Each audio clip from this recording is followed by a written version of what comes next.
and welcome to episode number 4 of the Mayne podcast. Today with me, I have the group founder, PC Junior, Philly Titan on What the up? line, and GoldenEye 64 enthusiast, Skyler. I really hate that that's like my calling card, but hello, how are you all? Oh, doing just fine. And you're Lovely. stuck with it. It's like Andre and his Rob Lowe memes. Once you kind of pigeonhole yourself, you're in there. So sorry, bud. It's whatever. I mean, I enjoy Rob Lowe as well. So I guess we'll do a little icebreaker today. We'll start off with something video game related. Obviously, we know your favorite first person shooter, but PC, what's your favorite first person shooter of all time?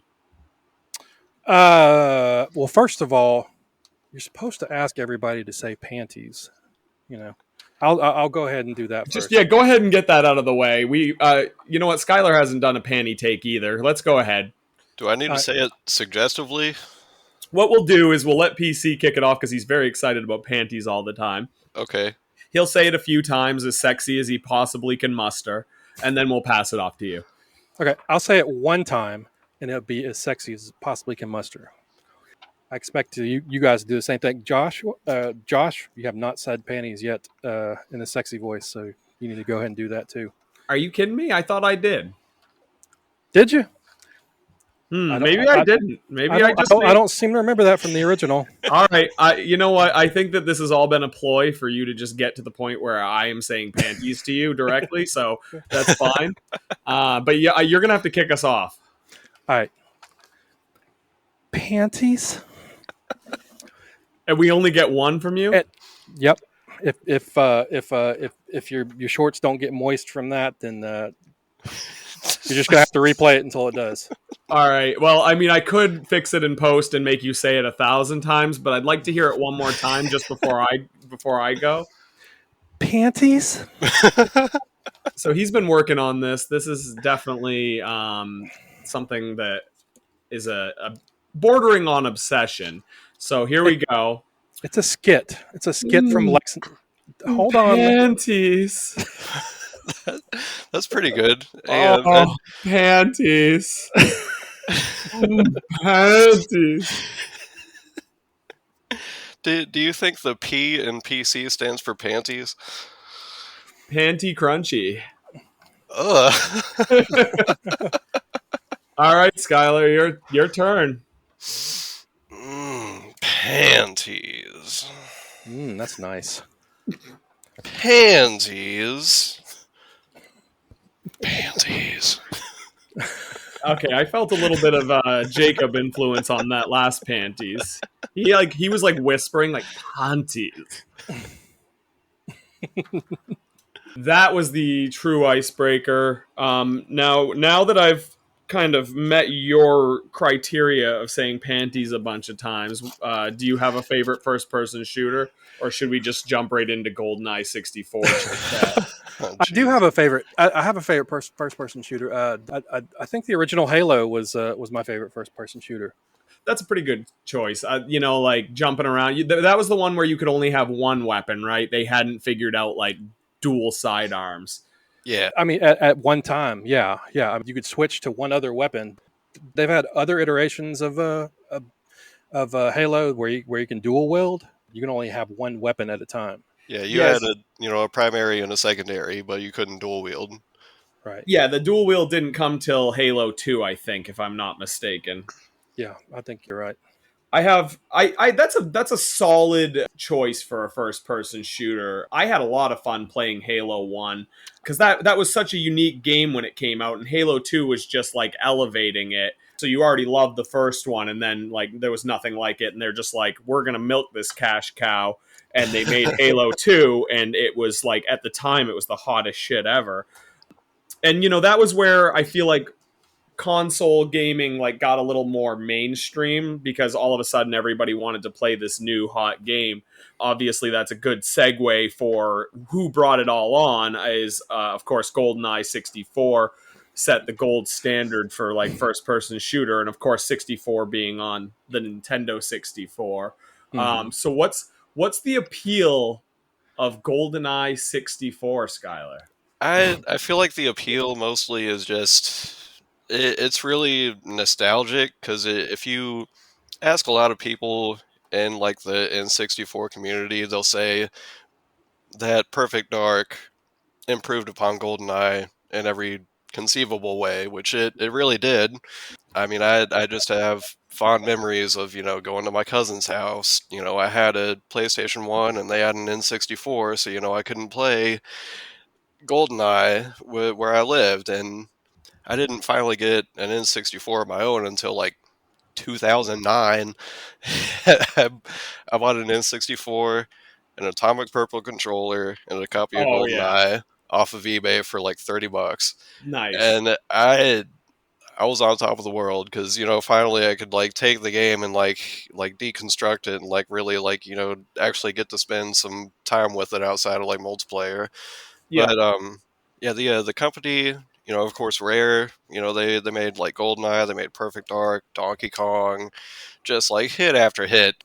Some of the developers from Rare, they splintered off and they created a new developer. It was called Free Radical, and they actually wound up working on the Time Splitters series. Which, with your initial question, what do you think is your most favorite first-person shooter of all time?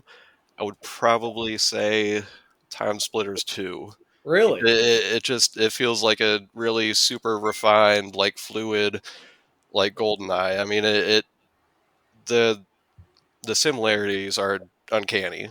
You can definitely tell that there's an influence there. I mean, I have a confession to make. I never owned a copy of GoldenEye. I only ever played, at people's houses, but I have fond memories of it. And I think that's a lot, that's a lot of that game is just, the nostalgia attached to it, right? But I only owned an N64 once. I remember going into a Walmart when they were like N64 was no longer cool. It was probably like PlayStation 2 era, right?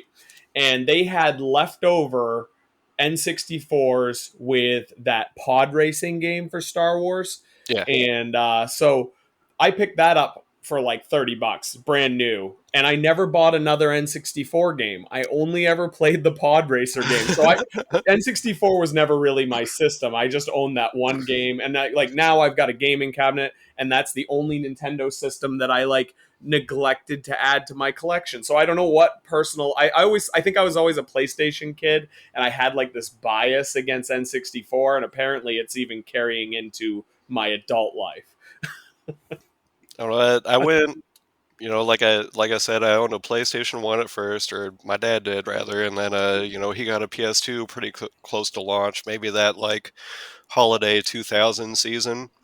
And then I got an Xbox 360 from a friend, but it had I want to say it was the E74 error, but I did the towel trick. I just wrapped it up in a towel and I ran it, and I kept on like switching it from to the towel to the freezer to the towel to the freezer until it finally got actually the red ring of death, which was they were covering that within 3 years of the manufacturer's date at the time. So I sent it into Xbox or Microsoft, and I got a refurbished Xbox back. And before that, I had like a GameCube, but the Xbox I feel like was like my what do you call it? It was my The system you opus. grew, the one you I grew don't up know. with. I had because all my friends had Xboxes, and I was really into Call of Duty, Modern Warfare. Oh yeah, Call of Duty is like such a monster of like gaming. But now I won't even play the shit these days because you have to every time you get on that fucking game, you got to download like 50 gigabytes of updates. Like every time me and my buddy try to hop on and play a game, it ends in us being like, "All right, dude, well, like have a good night. I guess we'll play some other time." And like so unless you're fucking sucking that game's dick every day and downloading every update every day, you can't even play it. So fuck Call of Duty. Fuck Activision. They charge like $60 for an ancient game. They're trash, but the games are fun if you can actually play them. It's a pain, the modern gaming world. Like you buy a disc game, but still you have to put it into the system and Yeah. then download more files to actually like install it to your system instead of running it like from the disk. It's dumb. Yeah, so I was mostly always PC gamer. I was Quake 2, Rocket Arena 2. I got addicted to like just playing Quake basically. Other than that, like I did play some PlayStation, but all over all the years, I don't really play. I'm always jealous when people are like talking about all the different games they're trying and like they're exploring these new worlds and they're like, this one's really cool. If you like this Zelda game, you'd like that Zelda game and all this. And I'm like, I'm just sitting in the corner like a crackhead, kind of like, well, I'm still playing the same fucking Quake and nobody really plays it anymore. And it's okay though, because everybody who does still play is so good that it makes me not want to play. And I just can't play a new game. I played Rocket League and then I got addicted to that and I only played Rocket League. So I was like, I guess this is just who I am. I can't just casually play games and enjoy myself. I have to play them until like no one plays them anymore because I've beaten it into the ground. That's pretty much me with the with Valheim. Since I got the gaming computer, my wife Fab, she's a big gamer. I decided that this is one way we could bond. I decided to get a gaming computer with my tax return money that I hadn't spent yet as of a year ago. A year ago September, I was like, well, I'm about to move somewhere. I'm about to move to be closer to her. For who all doesn't know Fab, she lives in Canada.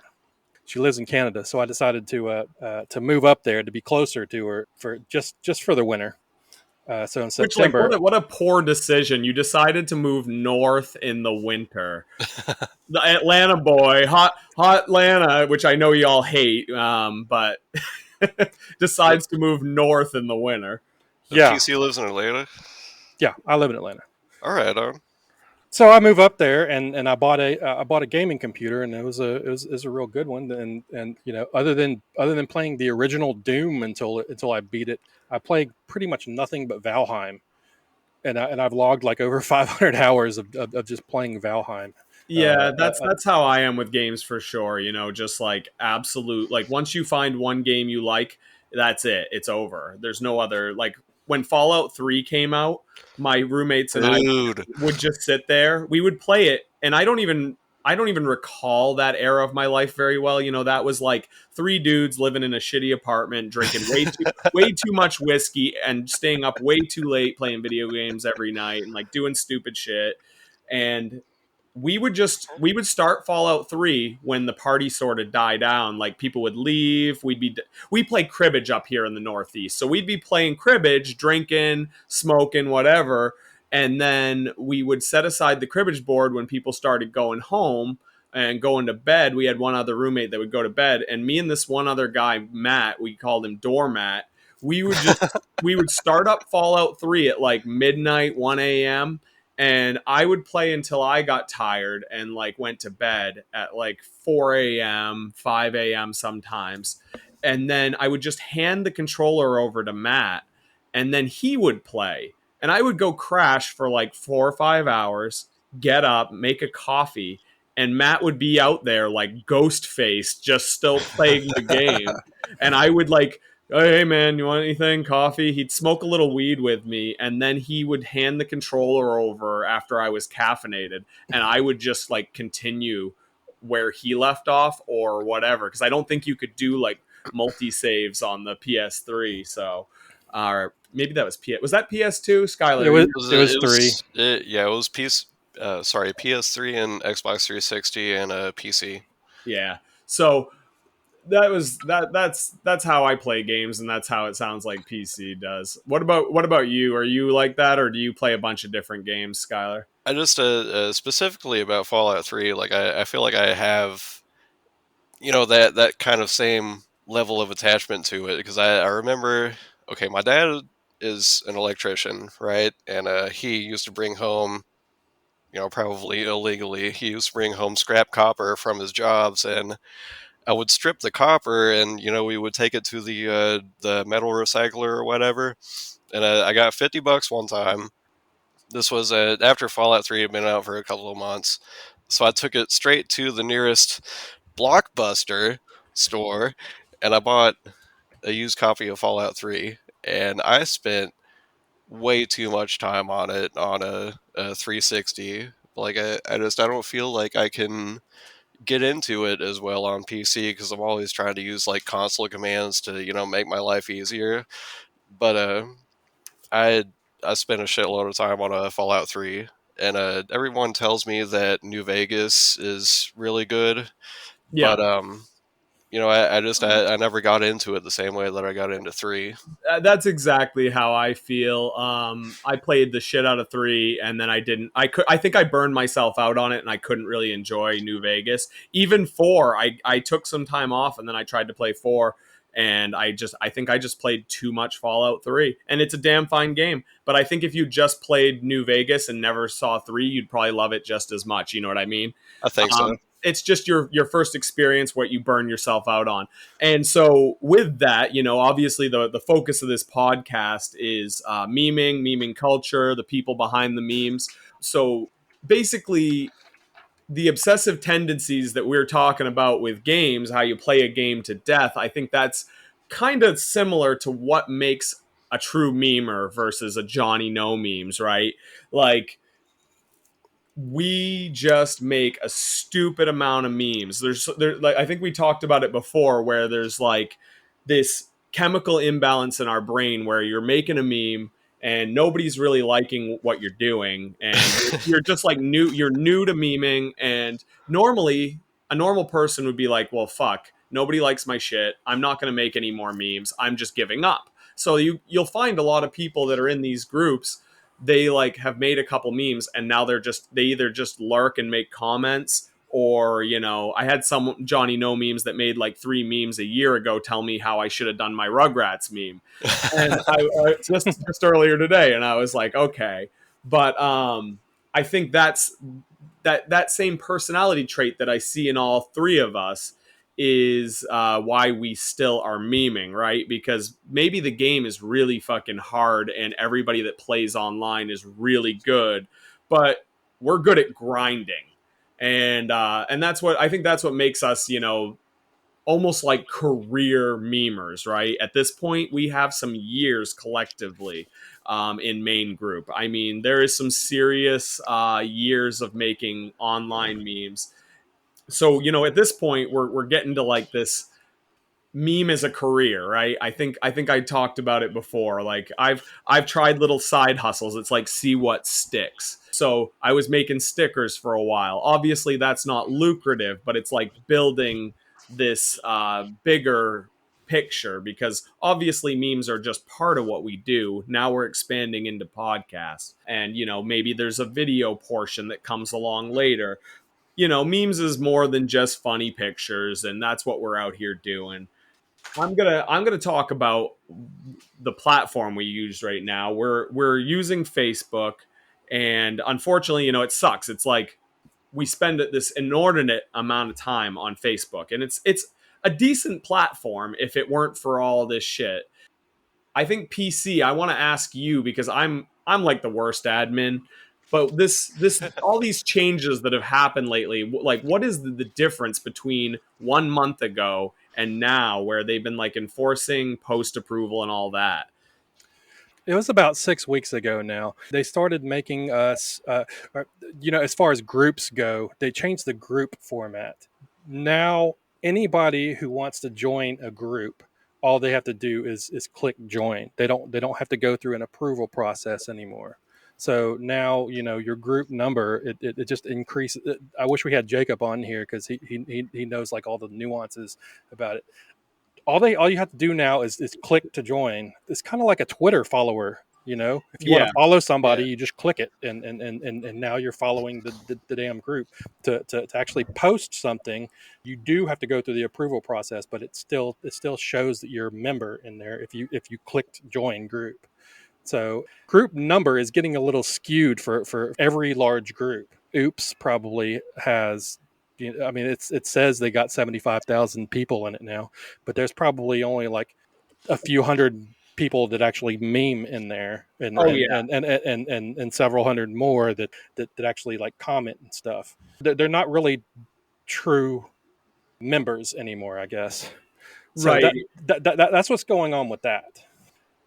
In shit posting, we recently did the what do we call it? The Purge. I was going to bring up the Purge. That was something that like we're I kind of thought that was a joke. Like, oh no, we were It was serious as a heart no attack, joke. man. Absolutely. I mean, I've been an advocate for the Purge for a long time, and I was glad, with this. This is the only good thing that's come out of all this bullshit recently is the Purge, because there's tons of people in the group that don't participate. They're literally just falsely inflating the number.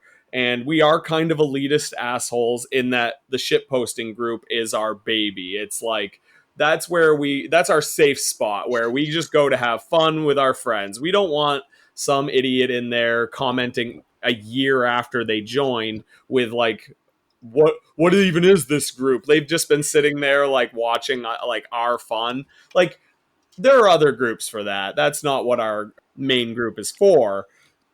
When PC It is our brought little safe place. It's our safe place, and we don't want to be in Oops. I do like Oops, and I do like Mashups.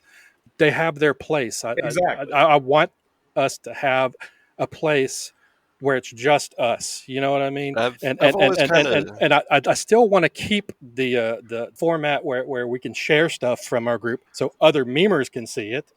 But as far as like Johnny No memes and people who've never memed in their life, I don't want those idiots like just in there trying to tell us how to fucking meme shit. You know what I mean? I Right. And just want to there be are have a little exceptions place to where we every have fun. rule. There are exceptions to every rule. Every now and then you'll get a cool Johnny No memes. Like, some people just like lack the motivation but are like chill people, but they're few and far between. The bulk of people who just comment are there to either comment or steal a meme and reshare it or whatever. And that's definitely not what our like favorite group is all about. And one thing I wanted to talk about, Skyler and I actually were talking last week. We were doing like a little troubleshooting thing. There was a bunch of fuckery with my microphone. It was a whole Yeah. production. But we had a good troubleshooting session where we figured out what was wrong, and like so we were able to nail down this episode better.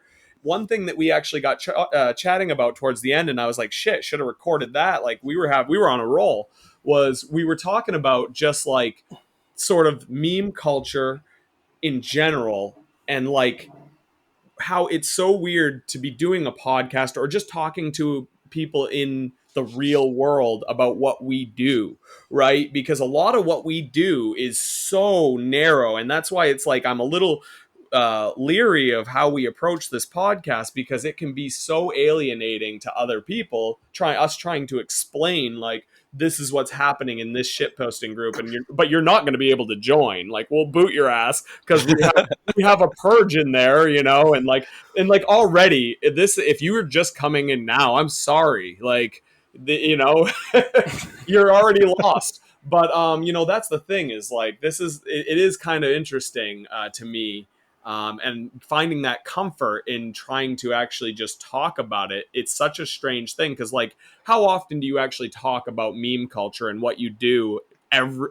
we mostly do this every day. We make memes, we chat with our friends who make memes, other creators. Trying to actually vocalize it with your real out loud in the real world voice versus typing it. It's kind of strange. You really can't. If somebody asks me why I admin like a bunch of groups on Facebook, I mean, you pretty much got to explain what shit posting is and why you make memes, and nobody ever like really gets it. It really is a subculture. Shit posting is a subculture. I feel like I've got like one really good close friend at work that is just like kind of as weird as I am. Like, he gets like the in jokes and like just like the whole hilarity of it all. I was going to go back to what you were saying about main shit posting. Like, that is the core group of like, that is the group for inside jokes and like, perps and like people that take humor in that. It's a safe haven. It really is. Yeah.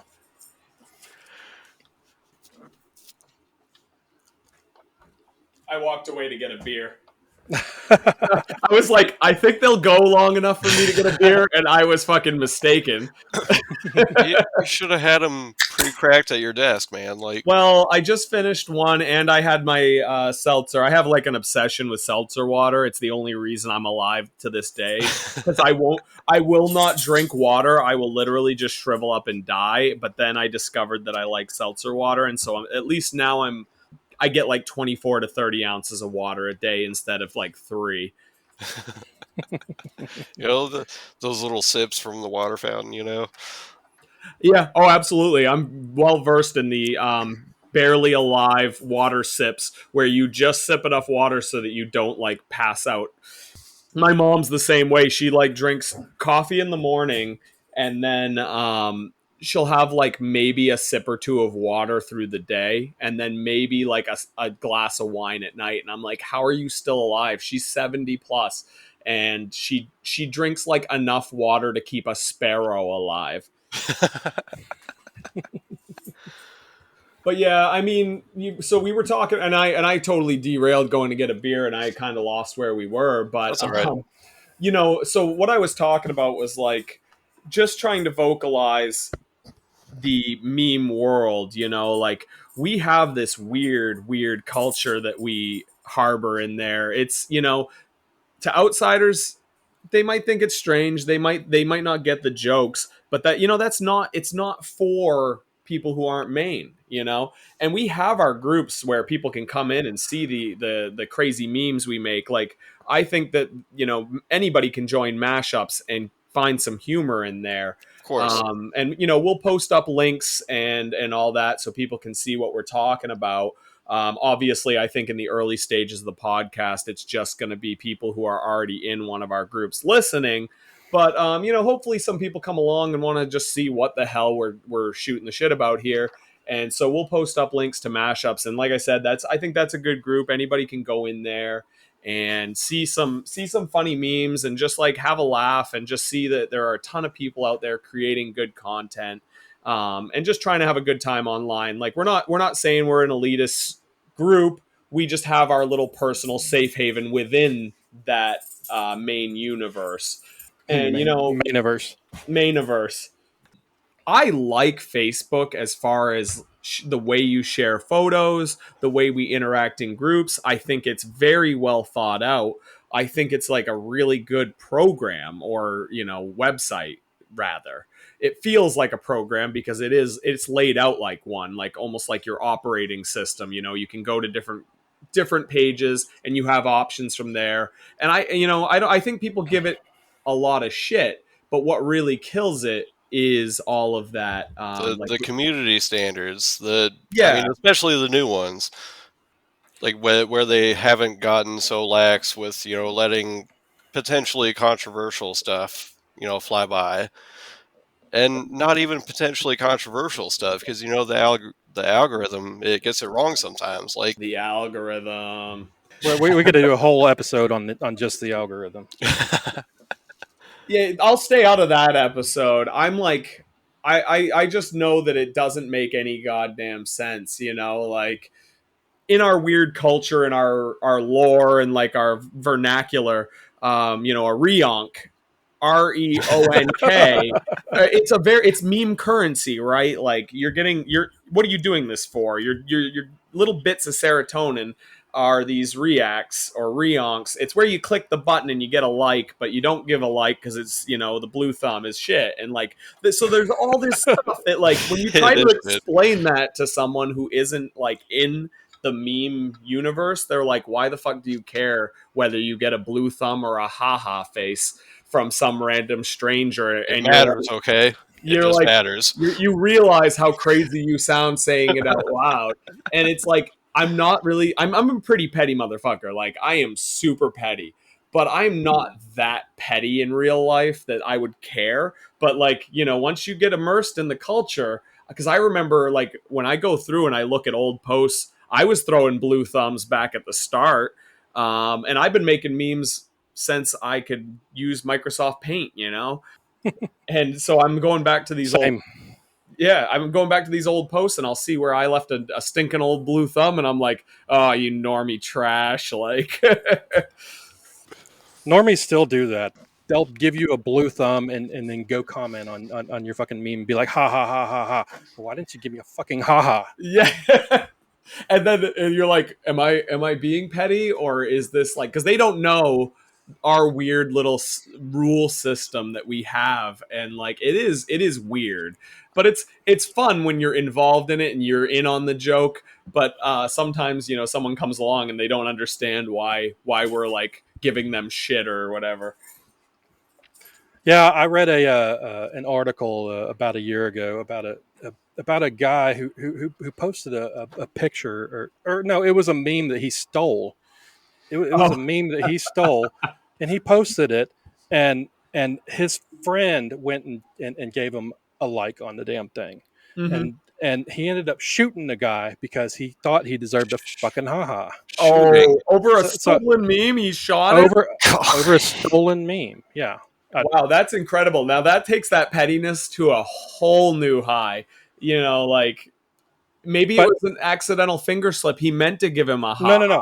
No. That was the argument. He said, I don't think you deserve a ha. That's an extra step for me. You don't deserve a ha ha. Oh. I liked your shit. Oh, so he was throwing shade. Yeah, exactly. Okay, but I mean, it is a stolen meme. He deserves some shade thrown at him. I see both sides of this. They were both normies anyway, but he was a normie who understands the ha ha. Yeah. Oh, so they're becoming aware, is what you're saying. Yeah. Oh shit! The game has changed. The game has changed. You spend enough time on Facebook, you'll start to become aware. Right, exactly. And so, especially if you're just stalking our meme groups, you're gonna like start getting a little pieces of the culture here and there. Mm-hmm. Yeah, don't blue thumb anything, or else you'll get fucking shot. Like, yeah, that's holy shit. Oh, at least call you out in my group.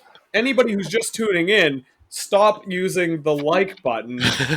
Anybody who uses the like button gets shot. This is news that you can count on. Maine news. See, I had someone that I wanted to mention specifically, but he's actually been like heart reacting my stuff recently, so I won't like. Not going to call any names. Yeah, you don't want to get either. Yeah, don't even. You don't. Who's this? If you ever want to find out who does it, who will break your ha heart streak, just go to the group. Go to the group that this one ass face blue thumbed my shit. Blue thumbed my shit. That's it. Just go to that group and you will find, every time my streak is broken, you will know who to block. All right, boys. My dog has been like doing backflips and it keeps snipping at me. So I think I have to do something about that. We actually kept it under 40 minutes today. So that's pretty good. All right. So I think I'm going to wrap it up here. I'll cut out, obviously, me giving this prompt, or maybe I'll leave it in. That would be cool. People might like a behind-the-scenes scoop. Panties. All right, boys. Well, thank you. I'm glad we got all the tech shit sorted out, and here's to more episodes. All right, brother. Yeah, man. Thank you. Hey, I just wanted to say real quick before we exit, I appreciate you doing this, Josh. I know there's a lot of people out there that wanted to listen to our podcast and they got kind of cut short, and I'm glad. I'm just glad that you kind of like ran with it yourself, because it was never going to be me. I'm too ADHD. There's too much fucking work to do. So I got enough shit to do as it is. It was never going to be me who did this, so I appreciate. He's kind of spearheading that effort, and it's. Hopefully it turns into something more, but it's good entertainment. Like it's fun. It's fun for the people in our circle, and maybe it'll spread and out. Maybe for your whole family. Tell your kids to tune in to the Mayne podcast. Warning: there may be purple dildos.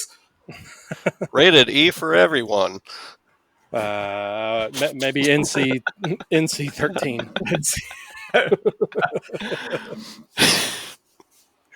All right, boys. All right, brother. All right. Bye, guys. Take care.